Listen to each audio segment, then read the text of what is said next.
downsizing or smart sizing, whatever you want to call Smart it. sizing. Smart sizing. Yeah. Kimberley Seldon stole that from her. I stole it from you. Well, downsizing sounds kind of negative. I like the idea of it. Yeah, it does sound negative. Sometimes it's liberating to move from a huge house that has, care and maintenance issues constantly into a smaller space where you can enjoy a little bit more freedom and maybe move into a city from a more rural environment. Right. So smart sizing. Well, we know that you've done that, and it's not necessarily the easiest task to go from this beautiful big house to a smaller area. You have to be really organized about figuring out what's going to go and what you absolutely need to stay. Yes, and you want to think about also some of the myths that are out there. So, for example, small spaces need fewer things. Not necessarily true. And I know I brought a picture, and it's from 2 photos from one of my favorite customers in the whole world, this couple, Joe and Lori. Can we see them? Okay, look, we can see them right now. This is a cute little urban condo in downtown Toronto, and this is not what it should look like when you're done smart sizing.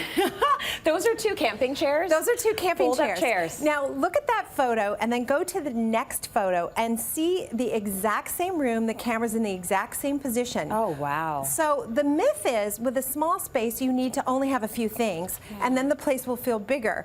But comparing those 2 photographs, it's clear to me that the one with all the furniture in it feels way bigger than the one with the 2 lawn chairs. Absolutely. So that's not the approach at all. You still need sofas, chairs, table, TV, all those things. So what is it that you do to not make that small space look cluttered?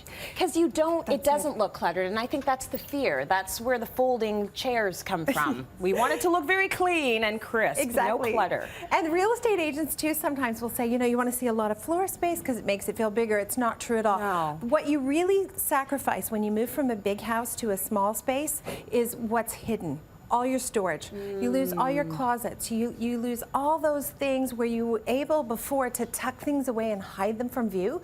You can't do that anymore. So for example, if you're in a big house, you might have a console like this that's open underneath with just a couple of decorative objects. You're not going to take this piece with you to a small space because you're going to need to hide some stuff in there. You will not have that luxury. Right, and you're not going to have, 17 of these. Well, I might have to keep the pug. You want the cute little pug? You Delaney. It's a little Delaney. So you accumulate stuff. You go on vacation, you get some sand, you bring it home, and before you know it, every year you add this, that, and the other thing, and that is all the kind of stuff you have to edit before you go to a small space. For sure. Well, we know you're the queen of it, so maybe we'll talk a little bit more about it a little bit later in the show. But